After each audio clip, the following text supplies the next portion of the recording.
Go check on the chickens, buddy. Look for eggs and see how the chickens are. Hello everyone. Today I'm going to go over the beginner's guide to backyard chickens. The first thing that you're going to want to do is check with your city to see what the laws are in your local area. Some cities don't allow more than 6 chickens and don't allow any roosters, and your chicken coop has to be a certain amount of feet from the fence line and all that, so you can find all that out through your city, and that is the first and most important thing to do. The second thing is that it does not cost a lot of money to get started, despite what a lot of people have said. You don't have to go all fancy. Of course you can if you want to. We did ours out of pallets, so it didn't cost us that much money. I think the most expensive thing that we had in the beginning was the chicken wire, because you do want to make sure that the chicken run and coop is completely sealed off from any predators. And then the next expensive thing would be the feed, which to me is not as bad as what everybody made me think it was going to be.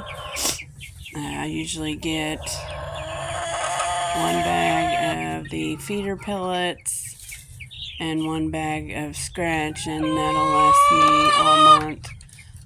I do only have 7 hens and 8 babies, so the babies do need a special feed. They'll start off with a chick starter, and then once you put them in the run with the hens, to integrate them, you'll need to put them all on an all-way, because they cannot eat the pellet feed.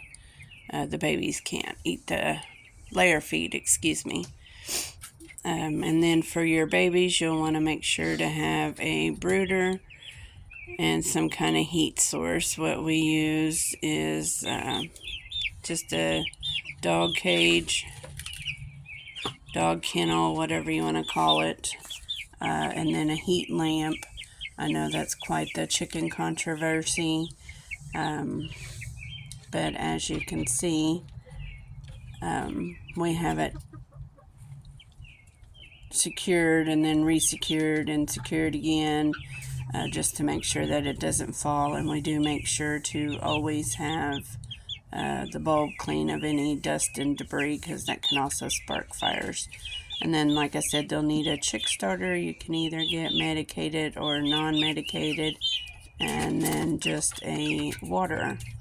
So that's it on them. As far as the heat, they need to be kept at 95 degrees and then lowered 5 degrees every week thereafter. Then the chickens, as long as it's not real cold, or the babies, excuse me, as long as it's not real cold, can be put out in the run in a cage like we have after they're about 6 weeks old. Since it is winter, we have kept the heat lamp in there, and then we also have a heat lamp in our coop. But that is about it. So I highly recommend getting chickens. Just make sure to not start out thinking that you're gonna be able to get just 4 or 5 chickens for the eggs, because they are the best, and chicken math is real. So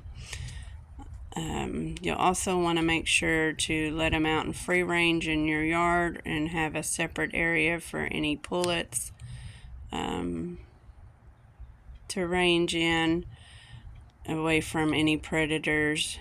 It is better for their health and better for the egg production. The one thing I will tell you is that they do mess up your yard a little bit, but not terribly.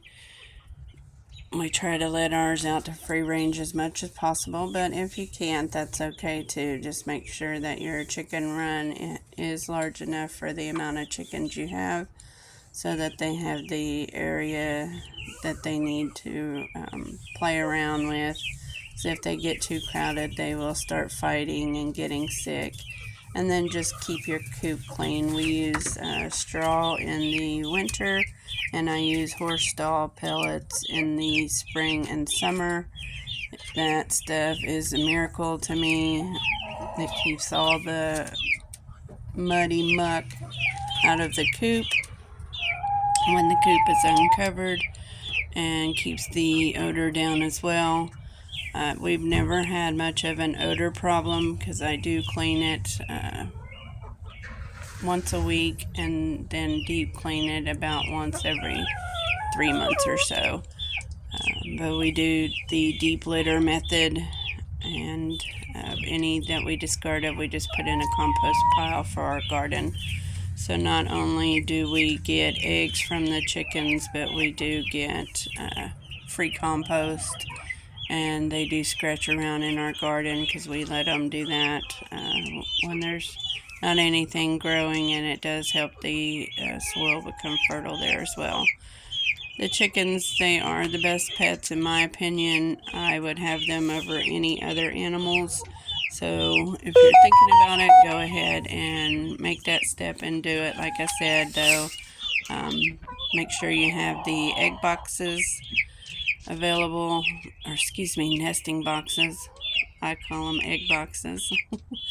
And you don't need that many, one box per 3 to 4 chickens. We have 4 just because if they all want their own box one morning, they have plenty of space to do that in. And also we added those 2 right there when we had the Benny and her babies in the coop, when the bigger hens weren't allowed to go in there. So we made that, and they seem to like it, so we've left it in there.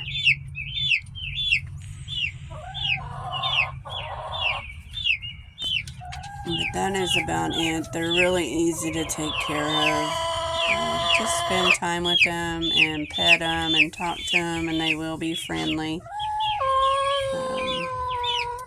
Ours come to us when we call like a dog, so that's fantastic. I did want to also mention that you can sell your eggs because you will have an abundance of them, or give them away, so your chickens can also make you money. And then if you're able to have a rooster, you can sell your chicks.